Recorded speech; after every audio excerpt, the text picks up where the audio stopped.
For me, this year MuseumsLab stands for memory, recognition, and justice.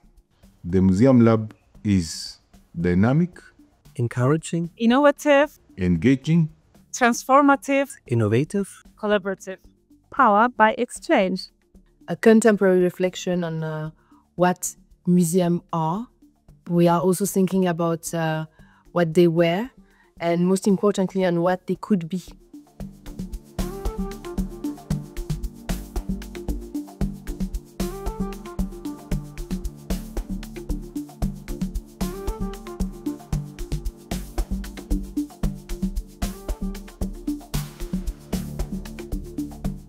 My advice would be to connect, to really take this opportunity to listen and learn from each other, and also to share what you have learned from the place that you are from the challenge that you have faced, and the environment that you work in.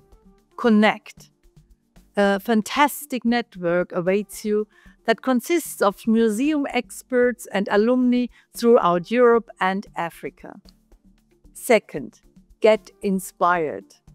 You are going to have exciting residencies in innovative museums. And third, share your insights. The program offers opportunities for learning, exchange, and inspiration. Enjoy your time and make sure you network. I encourage you to join the MuseumsLab Alumni Network so that we can continue the networking there. This journey will ask much of you: curiosity, courage, openness, but also patience and self-reflection. So share boldly, listen deeply, be generous with each other and with yourself, and be kind to one another. I would like to share with you the idea and the wish for an open discussion and for the sharing of ideas, of situated knowledge. We have the unique opportunity to shape a future that fosters collaboration, transparency, and new ethical practices in the museum sector. It is always so fantastic to see the energy, the enthusiasm of all the fellows when they meet, when they come up with ideas.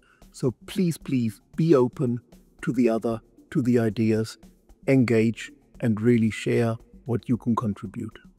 I think this programme is absolutely brilliant, and it's a fantastic opportunity. It has its demands because there's sometimes a need to repair our relationships across continents and some of the harms that have been done historically, which have a legacy today. I really wish you well for this programme, and I'm looking forward to meeting you all in Berlin. I'm sure and I'm convinced that we can learn a lot from you. And in exchange, we can also show you things how we do it here. This is the essential idea of the Museum Lab, to learn from each other and to enjoy the visit and enjoy networking. May this journey challenge assumptions, spark new ideas, and open doors to futures we haven't dared to draft yet. This is not just about where we are going, but also how we travel there. Make the most of this opportunity, not just now, here, when you're at ZKM, but also afterwards, to continue the relationships, join the network, and think of this as a long-term project to build relationships between Europe and Africa. So enjoy all together at once. Enjoy your time.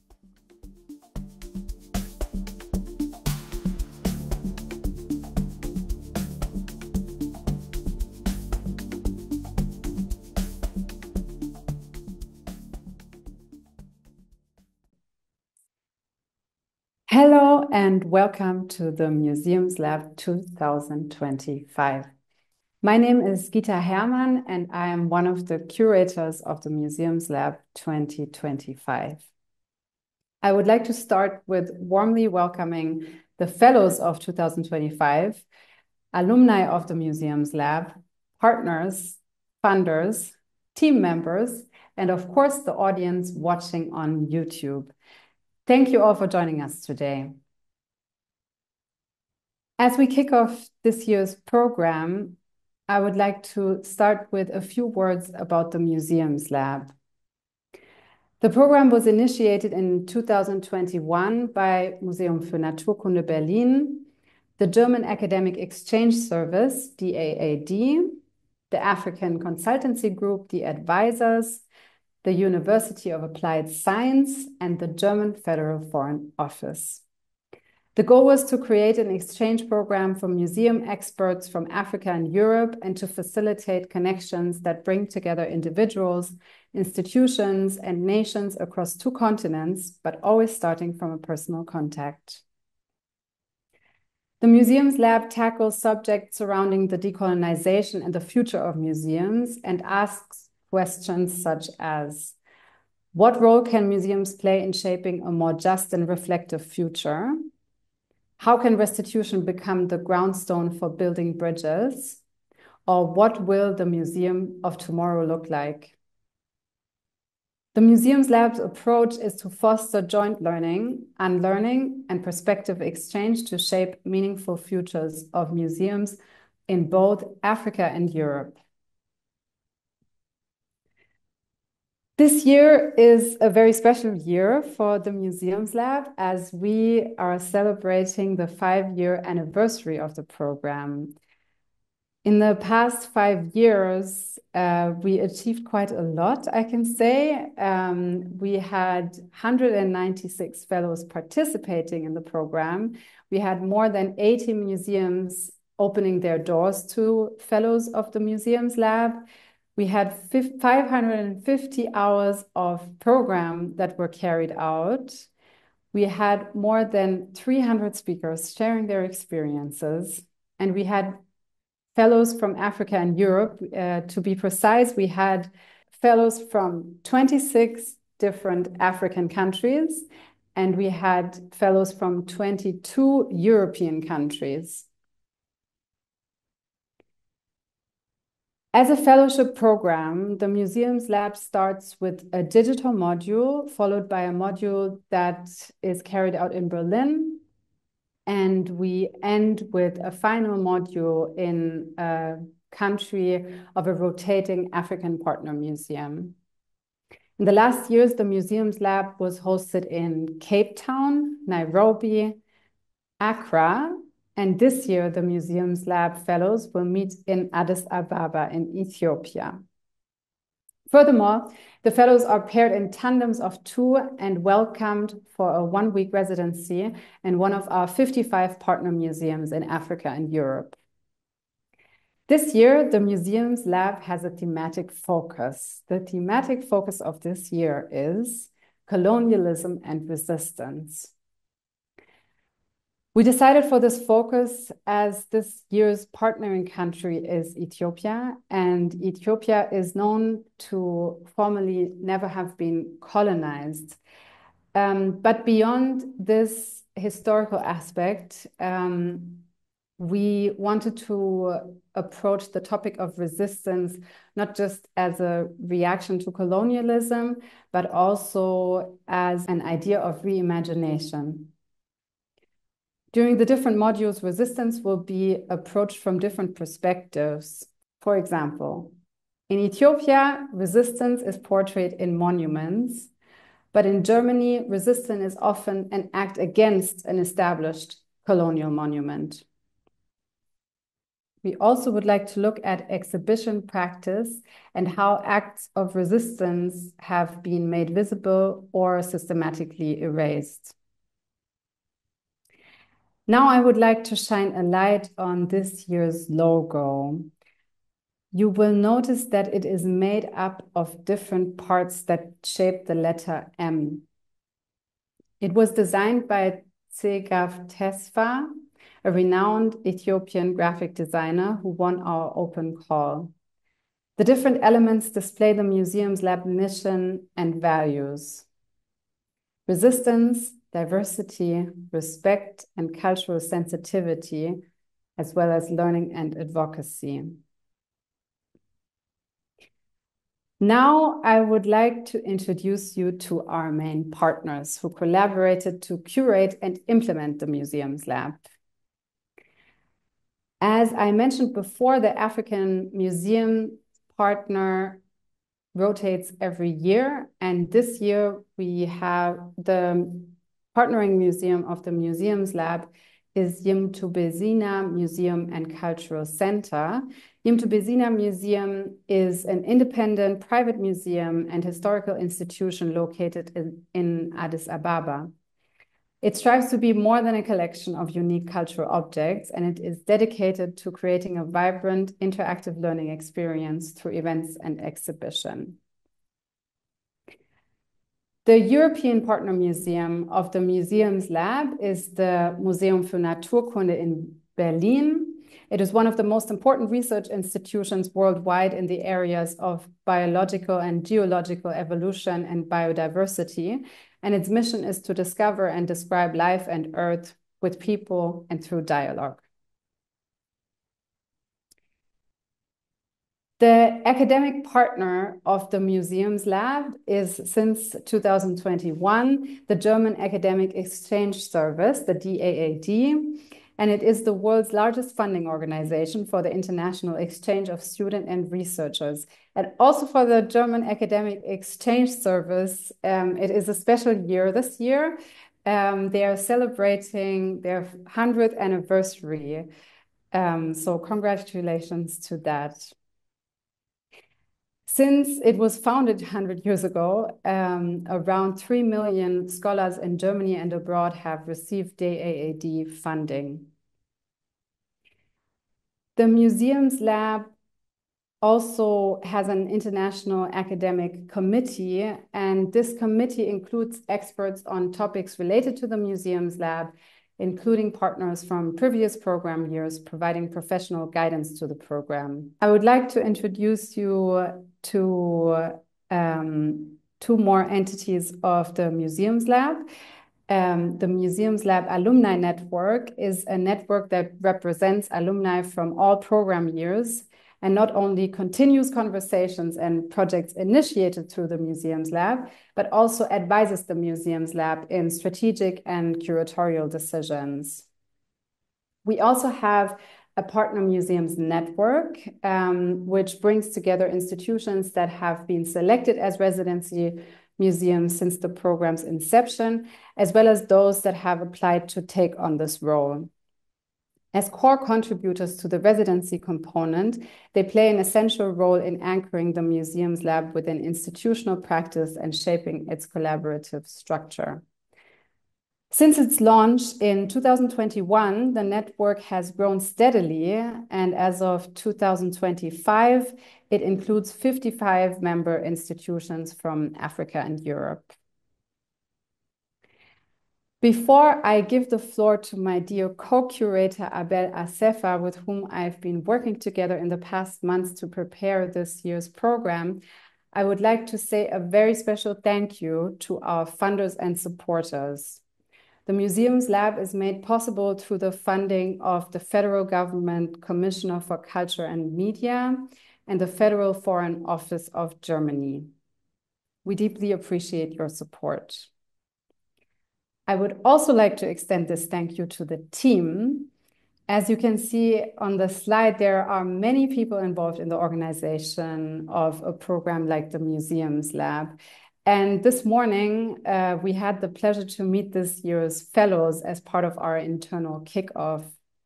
I can say that from a team perspective, this is a very exciting moment, because only once we see the audience and engage with the participants of the program, we really get an idea of how important projects like the Museums Lab actually are. But now, without further ado, I would like to invite one of those team members on stage, my colleague Abel Asefa, the curator of this year's partnering museum to share some words with us. Abel has been an alumni of the program. So Abel, welcome on stage. Thank you, everyone. Welcome to this year's TheMuseumsLab program. It's a great pleasure to be able to be here with you on this important day. As Gita said, we have been working for months in preparing the overall program, and it was a very great pleasure. Gita said I was one of the fellows of the TheMuseumsLab in 2024, and it was one of the greatest personal and professional experience that I ever had because of the program, as well as a great opportunity to be able to have a residency program in Berlin. So having said that, it's also a great input to be able to work as one of the co-curator for this year's edition, to speak a little bit about colonialism and resistance and the fact that about Ethiopia. As mentioned earlier, Ethiopia is one of probably the only country in Africa that has successfully defeated colonial power. But speaking of, when we speak about museum collections and loot as well as restitution, before the Battle of Adwa, even before the 20 years before, earlier of the Berlin Conference, Ethiopia had one major European power from Great Britain that came to Ethiopia for a war. It's a long story, but I will make it very short to be able to release the captives of the British citizens that somehow turned out to be an extreme loot of cultural items within the country, which somehow make most of Ethiopian cultural treasures to be located in Great Britain in most important museums like the British Museum and Victoria and Albert Museum. So when we're speaking about colonialism and resistance, and when we contextualize it to the museum objects in Africa, loot and or restitution of cultural items is not entirely related to colonial powers, but there have been so many active historical events that did contribute for the loot of cultural items within Africa. So within the program, especially Module 1 and later on Module 3, we will highlight how the Magdala expedition has contributed for the loot of various cultural items, but also we will give a very specific and important emphasis on successful restitutions that did happen over the last years. Aside from that, when we speak about colonialism and resistance, Ethiopia indeed had a 5-year occupation period during the Second World War by Italy from 1935 to 1941. That somehow also contributed for a great deal of cultural items to be looted from Ethiopia. So in Module 1, we will highlight how those occupation period has also contributed for the loot and plunder of many items. But all in all, aside from historical narratives and context, when we talk about colonialism and resistance, in fact, Ethiopia as well as Addis Ababa had the privilege of keeping indigenous knowledges that also contributed a lot for current trends that are happening in Addis Ababa.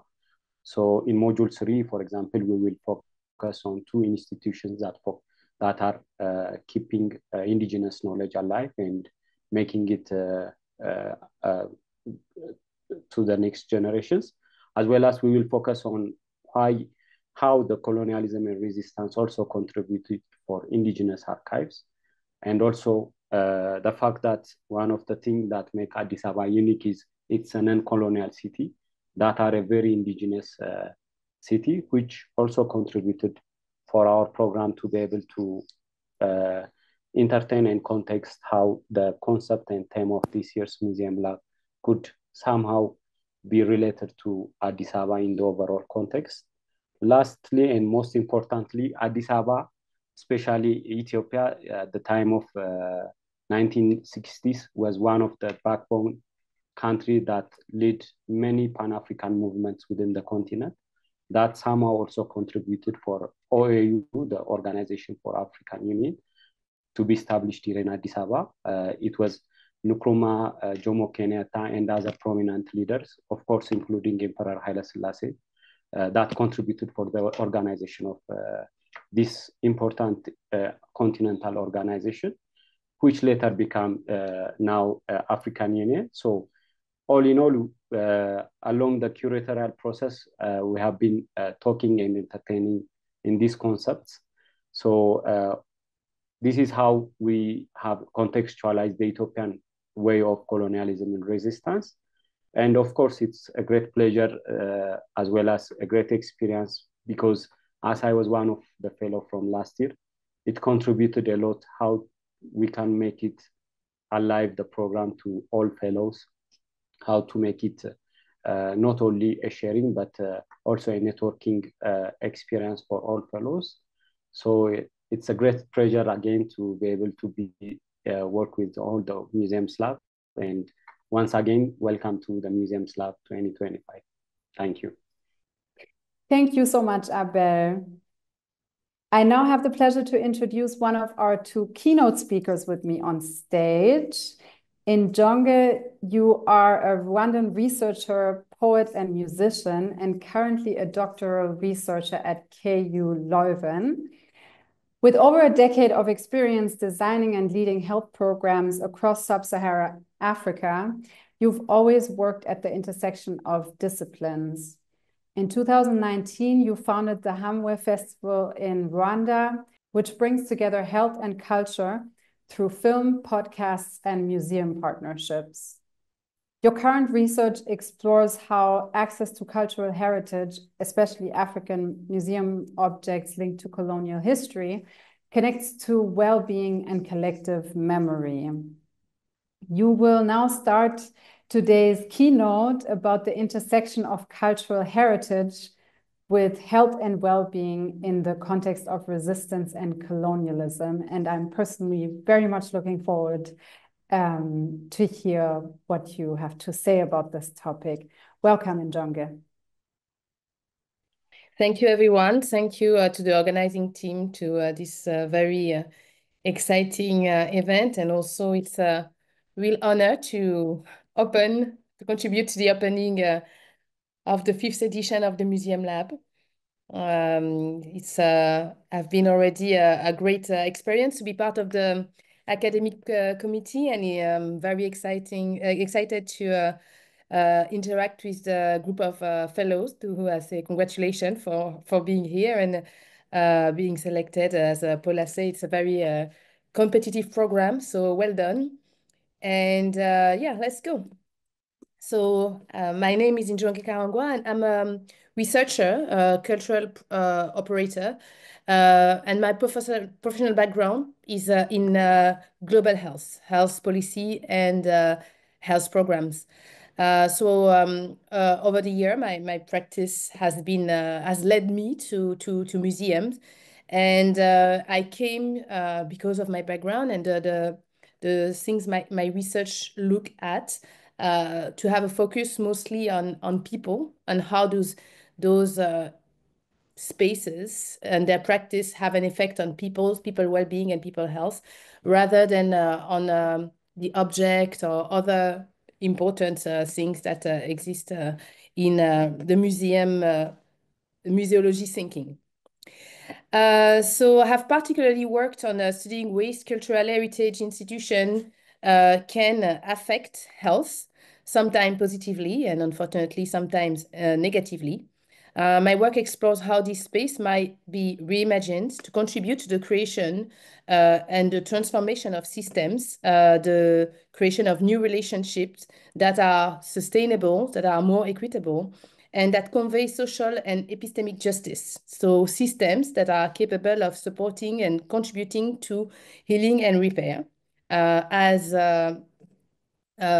we talk today on colonialism and resistance, this topic of health and well-being and this focus is particularly relevant as we know what colonialism have been doing on human bodies, human minds, social relations, systems of knowledge, ecosystems, and the list could be very long. These effects are not confined to a historical episode. They remain embedded in structures, relations, institutions, discourse that continue to shape the world we live in, the institution we work in, and also the health, cultural, and heritage policies. So I will discuss with you the existing links between health, well-being, and cultural heritage. Around the world in the past decades, museums have been interrogating their social role more deeply. It led to a large range of initiatives, including the definition of museums that has no focus on community. So they have questioned their relevance, their responsibility in the present. Some are beginning to acknowledge how they have contributed to the marginalization of certain groups and how they might play a role in redressing this harm. At the same time, the health sector too is shifting. More and more health institutions and other sector stakeholders are looking beyond the clinical, seeking partnership with different type of organization and sector. So I was saying that the health sector is also experiencing a shift, going beyond the clinical and looking for partnership outside of the health sector. So including with cultural institutions, proposing collaboration that are going beyond the traditional awareness campaigns or the prevention campaigns that are collaborating with artists, and really thinking about collaborations that offer space and approach, exploring how health can be provided in a fuller sense, and thinking of health not only as the absence of illness, but as a state of physical, mental, and emotional well-being, which is the World Health definition. So this shift invites us to rethink where care can happen and who is involved in creating the conditions for well-being. Museum and heritage institutions, with their potential to foster connection, belonging, critical reflection, and dialogue, can be part of this broader ecology of care. However, this potential does not activate itself automatically. It depends on intentional practice, on being open to discomfort sometimes, to listening, to negotiating, on being willing to question current narratives, and also to share power. I will touch on initiative led by or within museum institution, some that are in dialogue with the institution, but also some that are in tension with it. So, and that's where I'll use a bit the presentation to sustain what I am saying. Down. Voilà. So a large part of my research have been really to see how we can mediate colonial collections. And by colonial collection, I know it's not a term that makes a consensus. What I'm calling colonial collection in what I'm discussing is collections that have been acquired, created, or managed within a colonial context. And by colonial context, it can be during the colonial rule, but sometimes, and for some collection, it can be after. And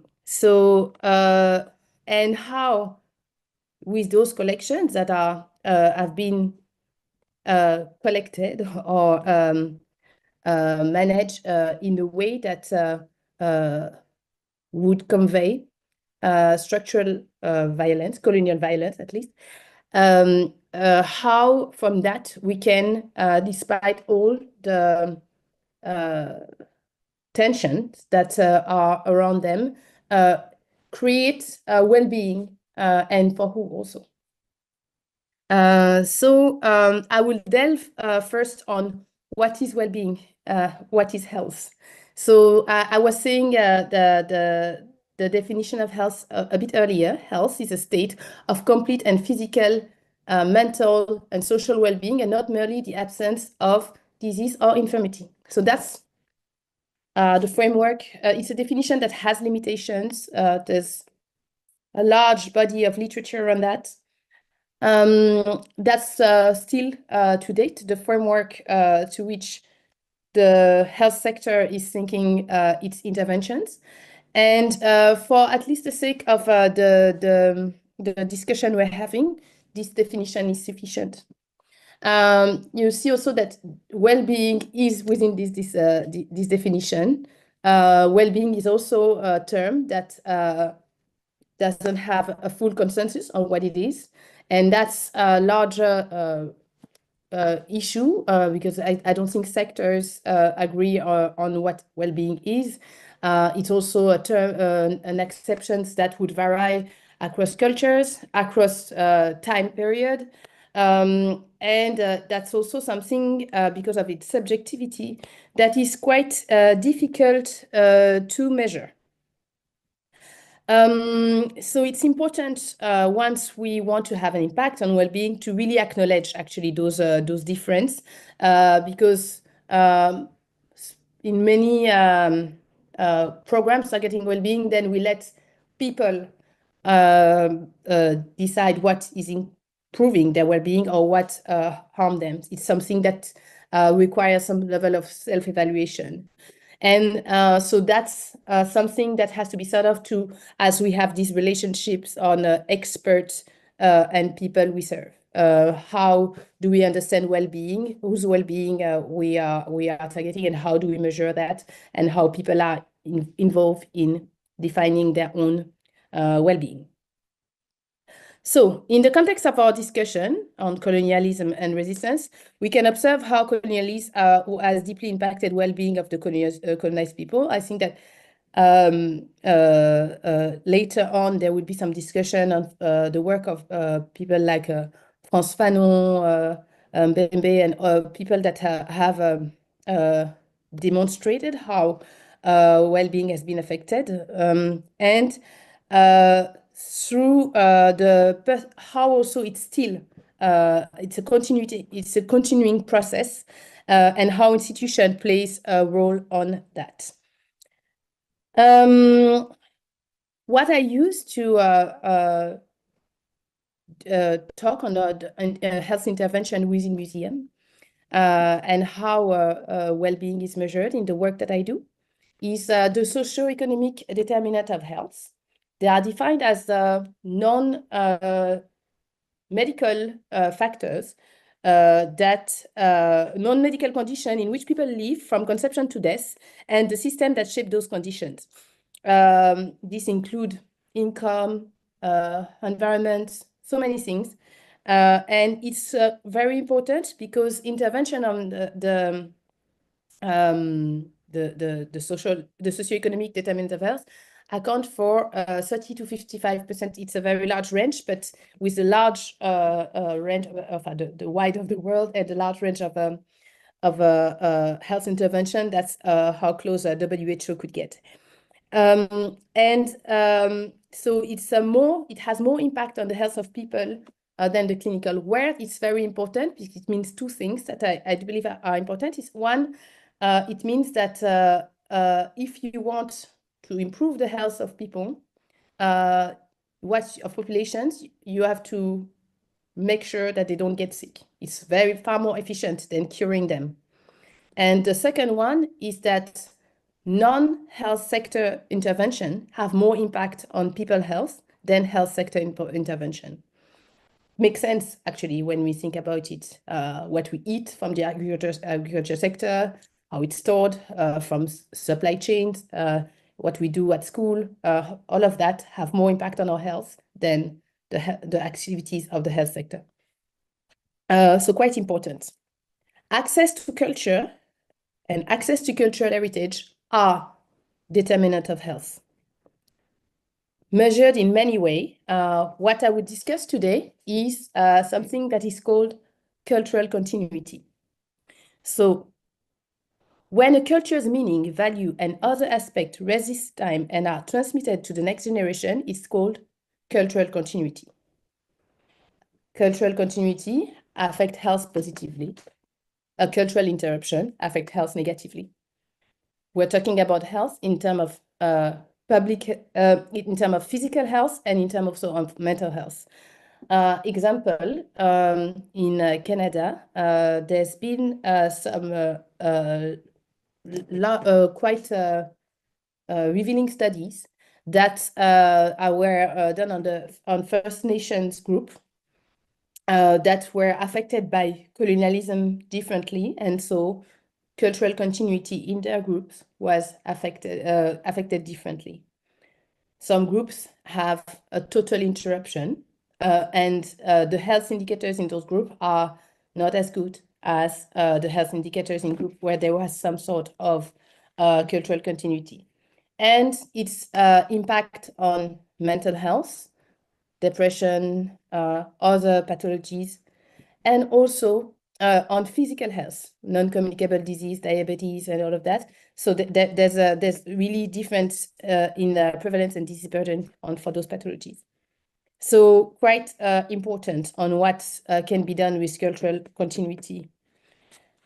There's been studies also that showing that there are interventions that can restore this continuity after the interruption, and that has a positive impact on health. So again, encouraging on what could be the role of museum for previously colonized people who have been affected by an interruption on their cultural, the transmission of their culture to the next generation.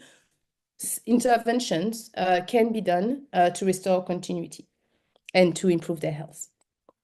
So, as I was saying, the displacement of significant part of African cultural heritage into colonial collection outside of Africa is considered as a cultural interruption. It has affected production of the creative industries and also the production of narrative. The loss of language, loss of knowledge and practice. So all of that has been affected, have been negatively affected, and has also affected the health and the well-being of people. There is an issue with continuity, but also on the imposition of narratives, because narratives about Africa are no longer produced by African, as long as our heritage that would support that is not in our continent or is not accessible. The notion of access is very important in the theories I research on and develop. And by access, I mean from knowing what this heritage is and being able to discuss it to actually being able to interact with it. It's a large acceptance of what access means.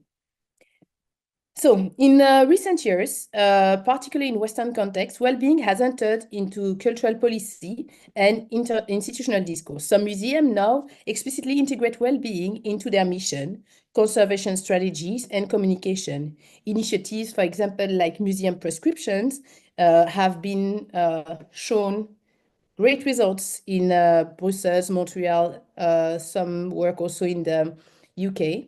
And so they serve as complement of health intervention successfully. These experiments show that museums recognize the potential of their site as therapeutic tools and also the social value for that.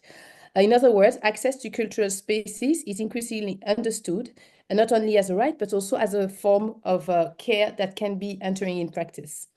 So there's no longer debate, it's just about then doing it because it's being done. So what can be done for those collections for people that are from African descent whose heritage is not in Africa? What can be done then to access, for them to access it? Because like health being a human right, access to culture being a human right, we should have the same right as others, especially when programs exist. So there are other thinkers that have worked on the concept of cultural continuity. So these are some of the programs that I was talking about. So those are programs in the UK where heritage therapeutical value was demonstrated. So I wanted to talk also about Valentin Moudimbe that has conceptualized the reprendre. Reprendre in French means taking back. It's taking back. He defined reprendre as something that is very important for the African contemporary artist. Reprendre is in three phases, a process in three phases, which is reclaiming interrupted traditions in ways that are relevant today. See, again, something related to continuity and interruptions. Evaluating artistic tools and projects within context shaped by colonialism and foreign influence. And three, reflecting on the meaning of this effort. So in this article from Valentin Moudimbe, that is called Reprendre, he thinks that with the contemporary artists, the contemporary African artists applying this method, African contemporary art would be decolonized and would produce narrative that would impact African societies positively and the well-being of the members of those societies. So it's a bit of the same reasoning that is coming from the health sector. So I really wanted to bring that bridge between health sector and human science. He's a philosopher, Moudimbe, not only, but part of. So one thing also that is very interesting is regarding this concept of reprendre. How can we apply it as museum professional? How our curatorial practice, how conservation practice, how can reprendre mean something into that? I will look at to advance and soon finish. The time is going so fast. The work of few artists that, in my understanding, have had an impact on reprendre. This is the work of German Gabonese creative artist Angezomo Mbabikoro. She they were part of a program that is has been initiated by Talking Objects that I think that would be discussed in the Berlin module. That was really to interrogate common futures. The program was called Reimagining the Future. It was a partnership between the Museum Theodor Monod and Talking Object in Berlin. There's quite, if you can research it, there's quite a large, it's quite documented, and I've done an article that I can share the link later that has been recently published on Contemporary End that discuss this work. Where I got very interested into this work is that the artist talks about the emotional archive that with this work has been relieved. They follow the work, they follow the experience of an African woman, Angema Gabel, that was experiencing the damage of colonialism and patriarchy, and see how from that healing can happen. So it's a whole process. There's the physical and the material aspect of this exhibition, as well as some, I would say, rituals that accompany it. That's so the discourse that is carried by this work is very interesting. But the second thing is also the practices that were used. The fruit of this work, it has been prepared in the Museum Theodor Monod in Dakar through another kind of interacting with objects that would not be imagined necessarily everywhere. And if you look, Talking Object has been working on that, where a dialogue with the object, a relationship with the object centered on the human happens. So this is really sort of a reinvention of the museum practices that has something to be that is food for thought. This is a second project that I wanted to share with you. It's a project that has been initiated at the beginning by the Africa Museum in Brussels. It's a project that is called Share, where the museum shared with different countries musical recordings from that has been taken from the 50s to the 80s, 1950s to the 80s, and shared it with, I was in Rwanda at the time, at least shared it with the Ministry of Culture in my country. With the work that we were doing in museum, we had access to it and then shared it with different musicians. And what I wanted to show with that is like that the objectives of the museum, the digital, are very operational. It's a museum program, right? Something that is replicable with guidelines and all of that. And then there is the discourse of the artists that has been accessing such recording that are treasure that they accessed it from for the first time. And the discourse was really much more linked on emotion, on this recording filled a need and fueled a new creativity. And it actually did something quite great. We could hear on the radio, on public shows, some archive that we never heard, and new work was created. So that's also something that really impacted well-being positively, and that was quite interesting to watch. And there are many other programs. I was thinking about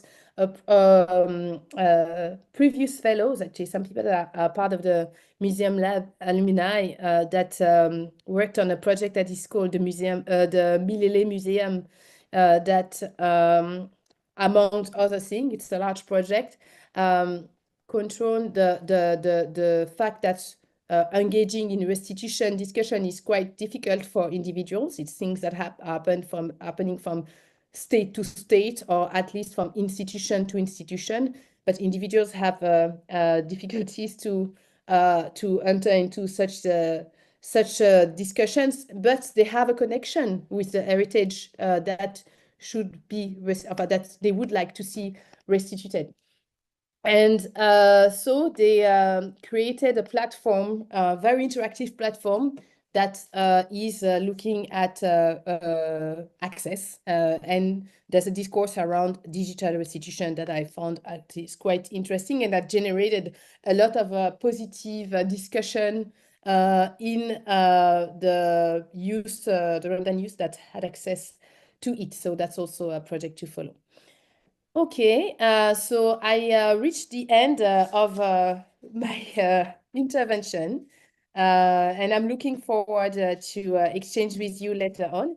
So Jonas, it's going to be your turn. Thank you so much, Injonge, for this very, very interesting keynote.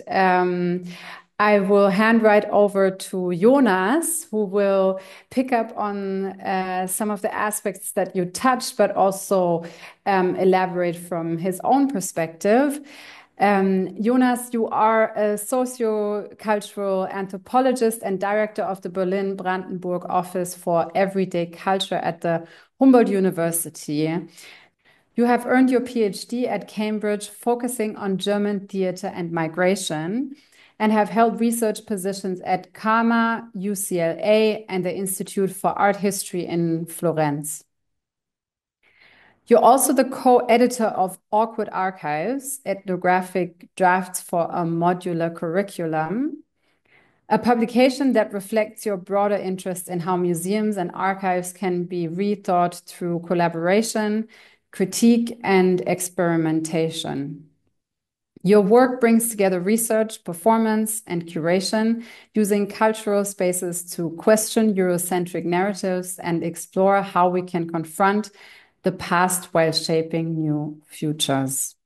Jonas, welcome. First of all, I wanted to say also thank you, Gita and Abel, for this amazing, very complex curation of a very complex and wonderful 5th edition, right, of the MuseumsLab. It was really great to join, and I hope I can deliver something that we can discuss.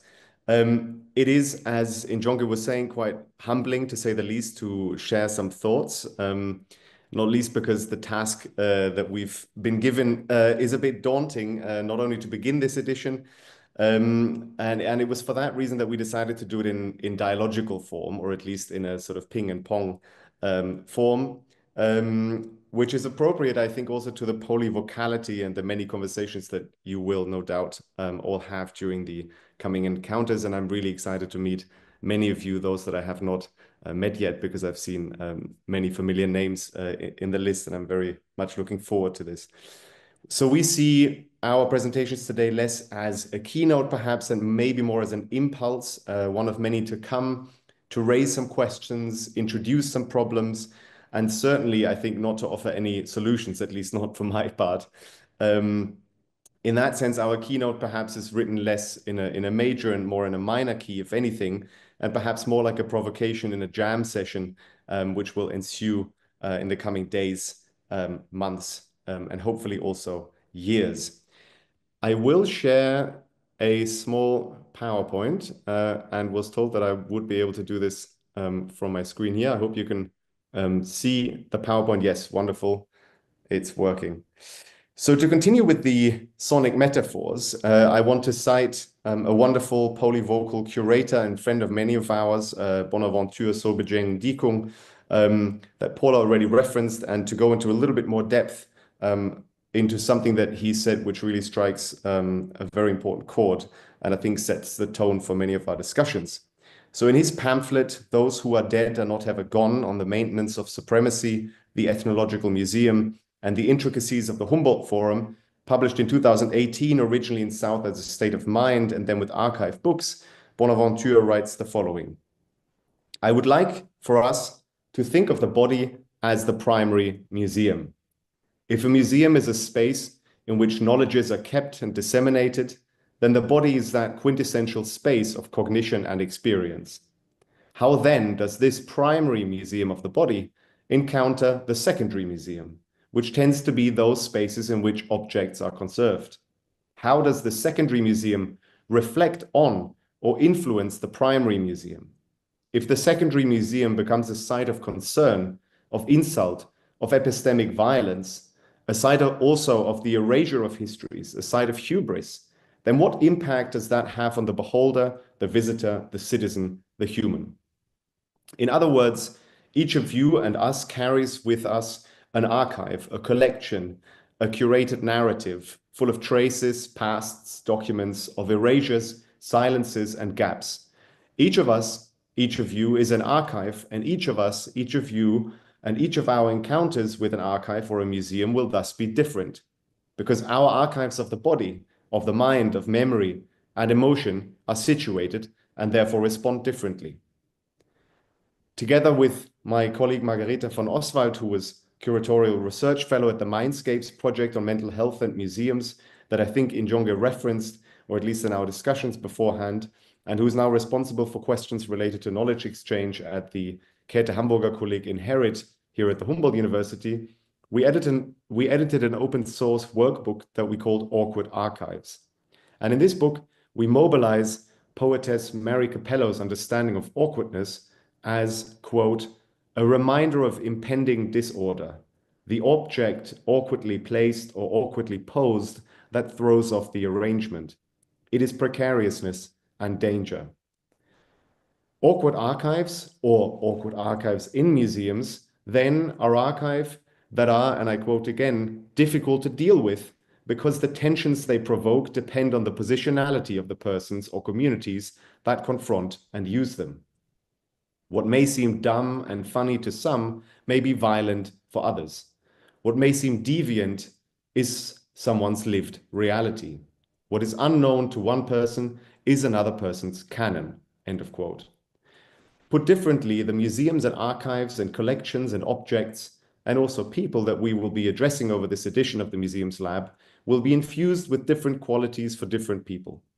Reflecting on the coloniality of museums, archives, states of mind is thus a daunting ethical task, because all too often those that are tasked with putting up resistance to them are the ones that are already in a difficult relation to the situatedness of the museum, archive, or object at hand.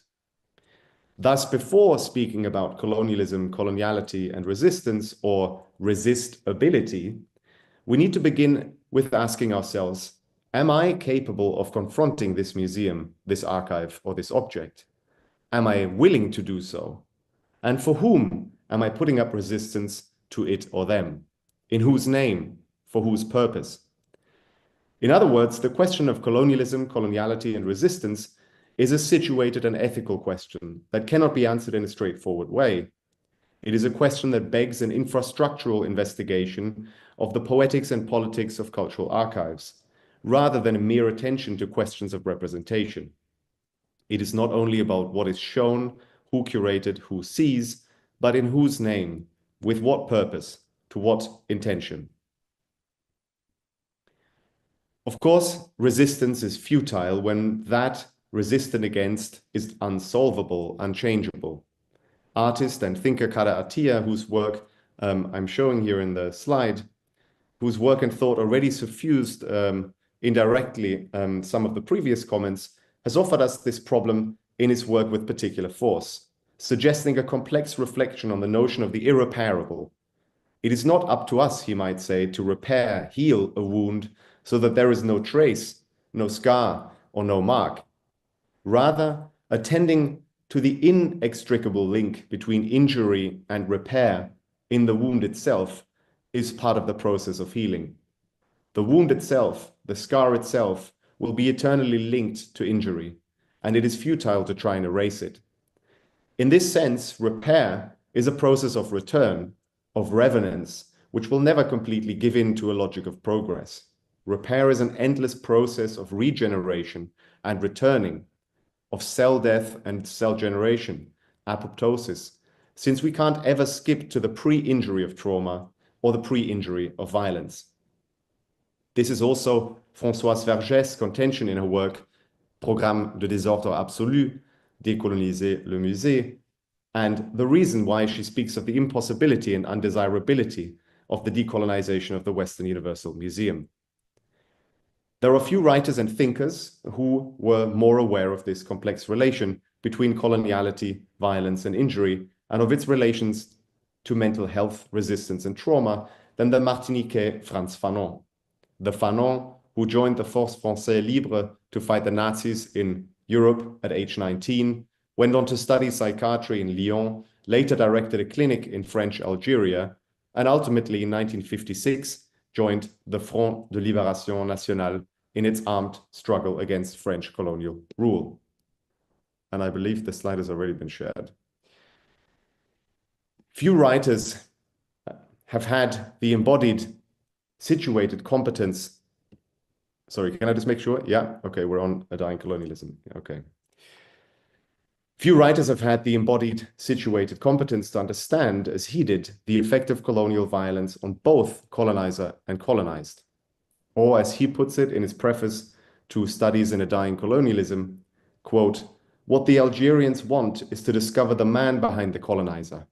This man who is both the organizer and the victim of a system that has choked him and reduced him to silence."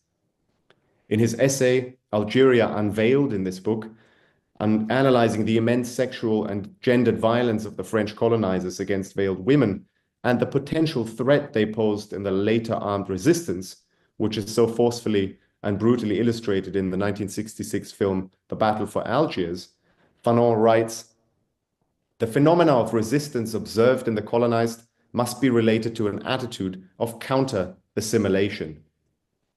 And again, Fanon, "We here recognize one of the laws of the psychology of colonization. In an initial phase, it is the actions, the plans of the occupier that determine the centers of resistance, around which a people's will to survive becomes organized." In the same collection of essays, Fanon offers one of his most intriguing analyses of coloniality, colonialism, and resistance, centered around a mechanism of reappropriated heritage technology.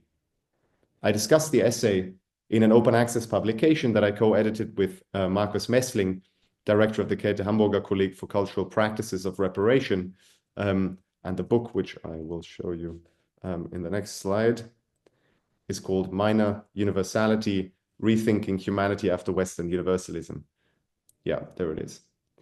In the introduction, we write, and I refer to it, in This is the Voice of Algeria, Frantz Fanon describes collective forms of resistance that seek to appropriate the normative language and media of French colonial power in order to find a disruptive Algerian frequency of liberation and of a solidarity that unfolds precisely within these dominant forms.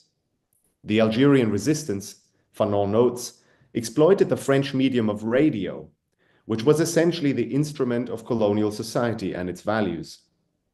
In the years leading up to the Algerian War of Independence from 1954 to 1962, radio sets were not adopted by the Algerian society since they threatened traditional types of sociability.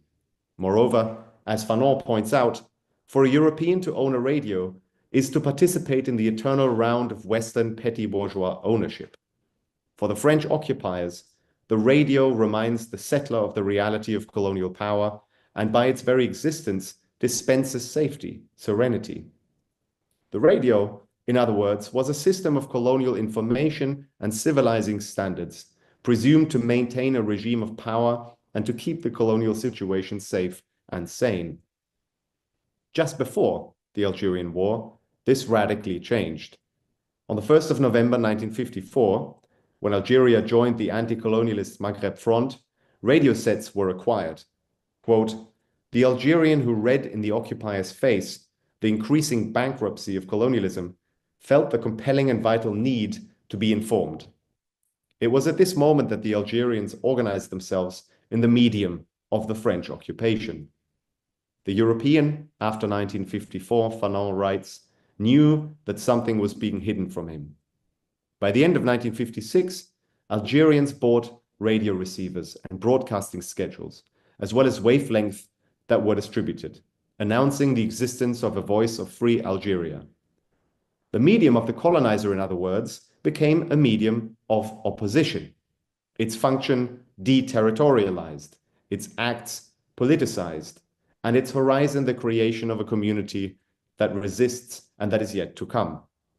Since 1956, Fanon notes, the purchase of a radio in Algeria has meant not the adoption of a modern technique for getting news, but the obtaining of access to the only means of entering into communication with the revolution, of living with it.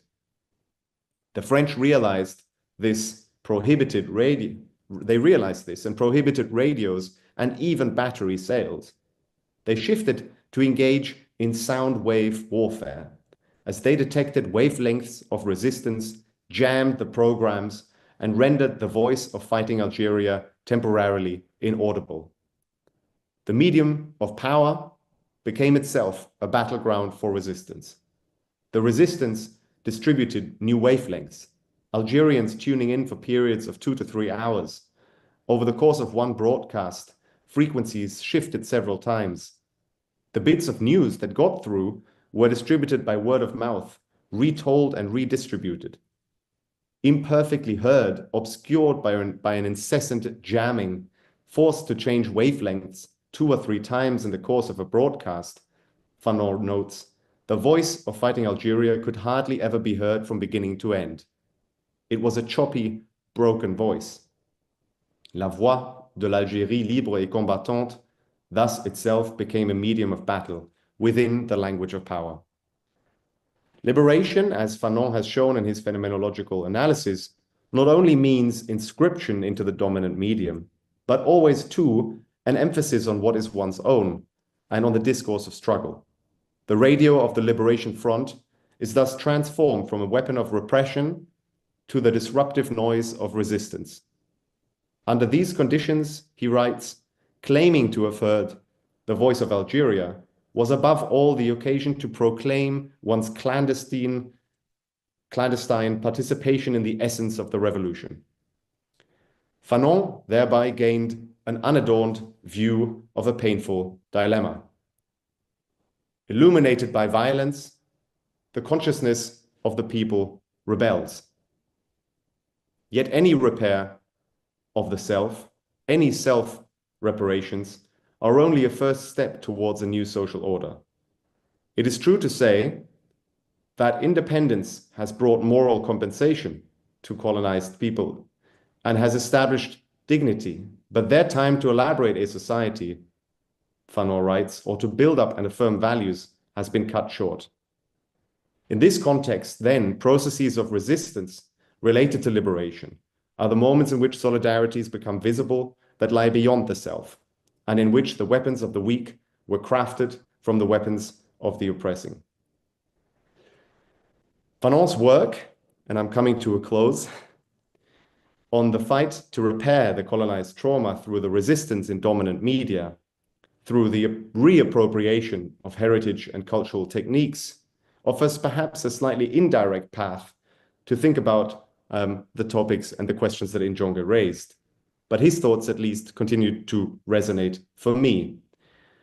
And because it doesn't clash with one of our modules in the Museums Lab, I wanted to point out a discussion that will no doubt be also recorded and discussed, and that takes place in Berlin on the 16th of May.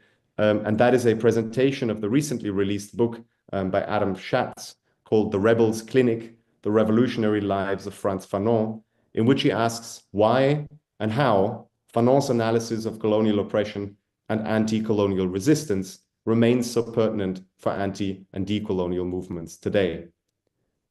This question is no less pertinent, I think, for us. And with those thoughts, I would like to close and thank you all for listening.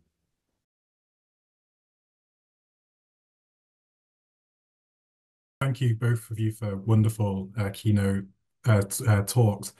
I'm going to try, and this is the reason why I joined as a panelist rather than type it out, because my question became incredibly complicated as I began typing. I'm going to try and combine both of your presentations and put a question back to both of you, because they seemingly spoke to each other in very interesting ways. But one of the reflections I was having as you were speaking was that resistance, as Jonas was speaking about, it must have an incredibly negative impact on people's health and well-being. And I kind of wondered about this in the context of museums, as to how do you get this balance between, I suppose, engaging with colonial violence in a way that might negatively impact an individual's health and well-being, but as part of some aspiration, I suppose, towards some positive impact on collective health and well-being. How might those two things be navigated and grappled with?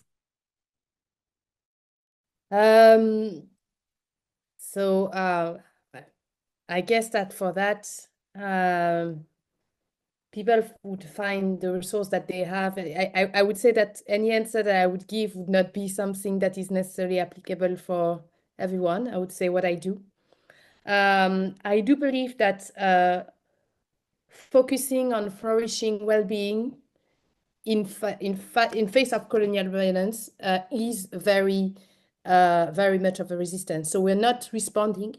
We're not interacting with the structure. I think how many people have written and documented those structures? So to me, there should be no debate, and I don't debate anymore.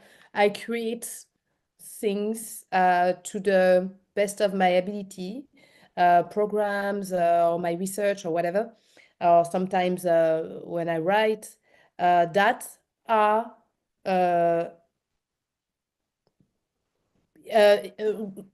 part of a decolonized world that I live in because it's in my imagination.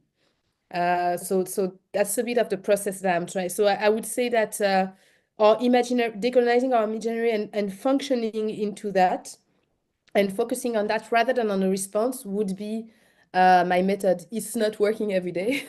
So that's what I could tell you.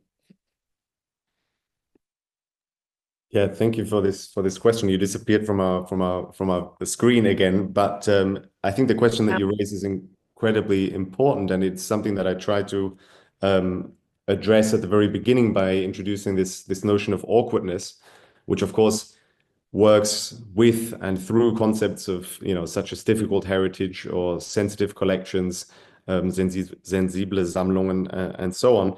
And I would actually relay my response to one of the interlocutors that we've interviewed as part of this Awkward Archives book, and that is a good friend and wonderful colleague from Savvy Contemporary in Berlin, Linhan Balatbat Helbok, and she actually, we decided to call her, this might be mirror reversed, but she decided to call the interview that we had with her about an archive in this art space, Savvy Contemporary, an archive that collects objects from Germany's colonial period.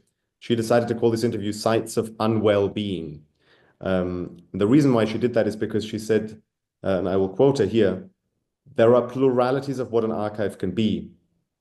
We rethink our archive as a site of unwell being because it contains things whose very nature forces us to rethink how we want to place them, how you want to make them accessible, and also how to layer the gaze on the object in order not to perpetuate the object's inherent violence. But she was also the one who pointed out that this object's violence is so dependent on your perspective. And it's, I think, therefore so important that we perhaps focus more on the situatedness of the archives that visit the archive, as it were. Because I think that labor only then becomes visible, and the exhaustion of rubbing up against it only then becomes visible. I think we have a hand raised by Peter in the chat. Yes. Hi, I work at the museum here. Thank you very much for your presentations. First of all, it's very interesting topics you've discussed today. So I work at the Museum of Ethnography in Stockholm, and we've been thinking a lot recently about when, descendant source communities or people who have been negatively impacted by colonialism visit the museum. What can we do to actually take the edges off that experience? Like, what can be done to soften the experience, or is that even a viable approach at all? And I wonder, did you guys have any sort of thoughts on that? Go ahead, Injonge. Yeah, I'm. So I tend to once we talk about health, mental health, basically we're also talking about suffering, and who's an expert in other people's suffering, right? It's not there's not a methodology. I'm actually right now in a workshop at the University of Bologna where people from the University of Helsinki were discussing the same thing yesterday. And I think they did things, so the conversation was about discussing difficult heritage.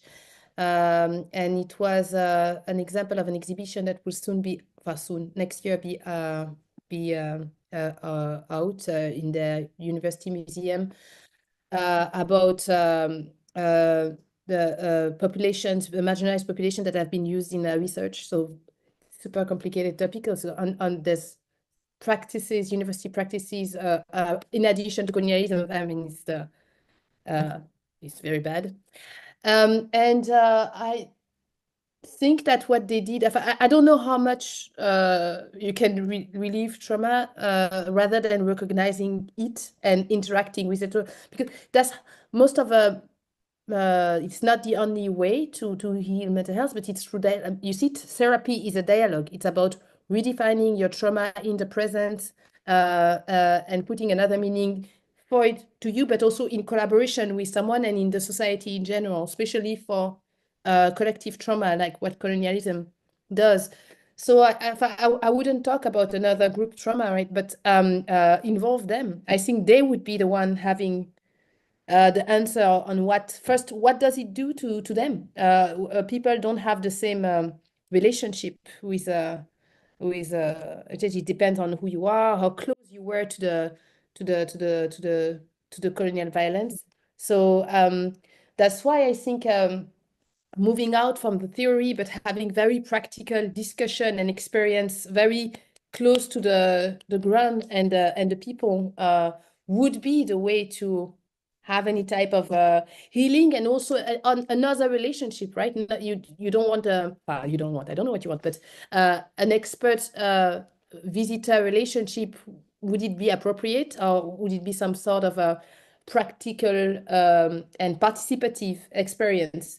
And it looks like more and more when you talk with a museum professional that the museum of the future, and I hope would be something like that, something far more horizontal, where there is co-creation and possibility of repair, because there would be a common narrative. But yeah, that would be.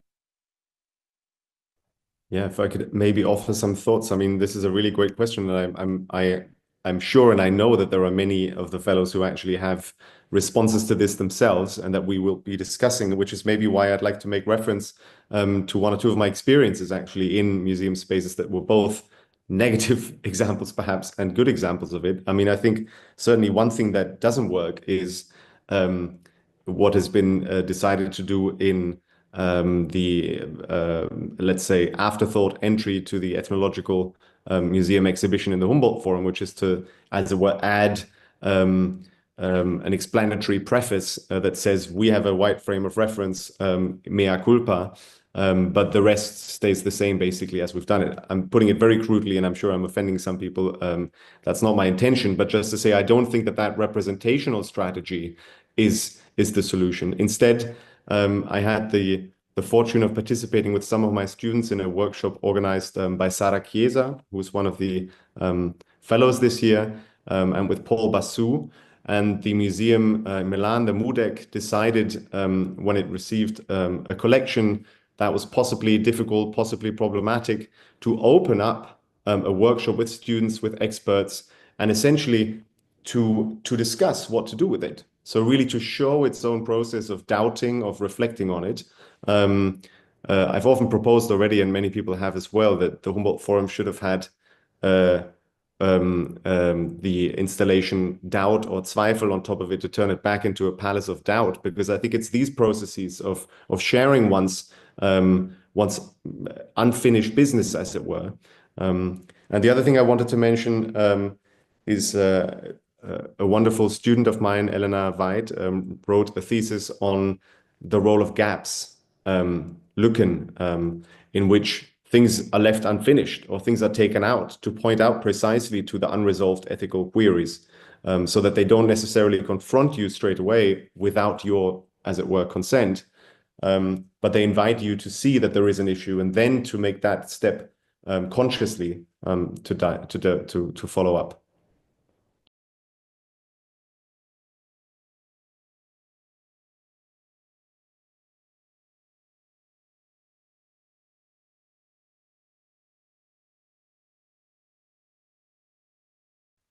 I do think that definitely that's an important question.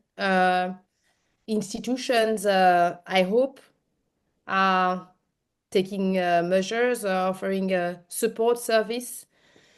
I have this belief that not everything needs to be shown. I mean, also, you know, there is I'm going to say that, is it inevitable that violence collection has to be shown, right?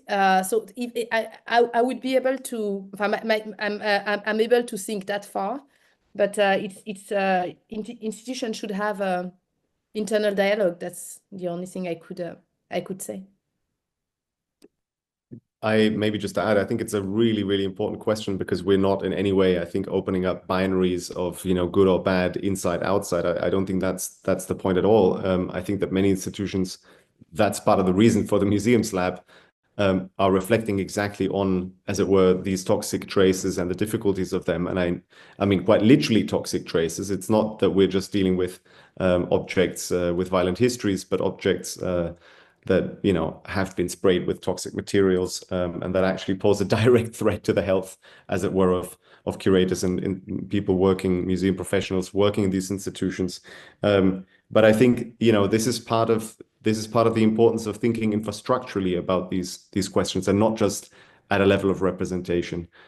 So as it were, not just doing another show on, or another workshop on, or another event on, but addressing it as an infrastructural problem that concerns the people, the questions asked. And like I said at the very beginning, I think rather than saying what to put on, the question should be, am I willing to do it, or for whom are we doing it? So I think these are some of the questions that need to be asked. And I just wanted to add, so in the chat, the question has been specified, particularly museums professionals from the communities of origin in Western Museum. I mean, I wish there would be something practical I could say, because this is because there is just the violence story that I think is traumatic for everyone, but also the fact that communicating and being heard is something, and that's where the museums sometimes extremely racist structures. I think that, and I hope that during the Museum Lab, this will be discussed, because it's an important question. So I wanted to read it to make sure that it's heard. Well. I've been thinking a lot with this notion of refusal, which I think is kind of very closely related to this idea of resistance. And Jonas, your discussion of Planon, really kind of made me think a little bit more about what is, how can museums be a potential site for refusal in that sense, to really kind of disregard these colonial histories and think of something new for the future in that sense. Not a simple question, but I'd love to hear your thoughts. Yeah, I mean, I can certainly take that as a question. Absolutely. I think that I would prefer not to is something of what I wanted to allude to at the very beginning. And I think you're right. Refusal, of course, can be construed in many different ways. It could be the refusal, refusal as a form of complaint, to think about it with Salah Ahmed, which is, of course, also something about mental health. And I think we're not just talking about, dealing with the violent history of certain objects, but also dealing with toxic work environments that are, part of the coloniality, of course, of a certain way of thinking, perhaps in certain institutions. So, I think it's not just about the objects, but refusal, of course, could also be understood as, the refusal to use certain mechanisms in the way that they were intended. And I think that's partly what I meant with my reflections that I wrote together with Markus Messling on Fanon and the radio. And part of the reason why we did that is precisely to think about what we described as minor gestures, in the sense of Kafka, but also Deleuze and Guattari. So to think of something which doesn't always have to be a Manichaean opposition, or a burning down, or a taking out, or a complete as it were replacement, but could be something inserted in. So the slight tilting of something, of a monument, just to show essentially that it's no longer in its right place. So yeah, I think, you're absolutely right to point out the nuances, because it's through them that one also doesn't necessarily always have to put up this, the difficult and also, of course, self-exposing work of resistance. I think that's what I meant to say with, who is tasked with the resistance. So yeah, thank you very much for pointing this out. I'm sure you've got enough work to do in the Pit Rivers to think through those questions. Absolutely. Thank you.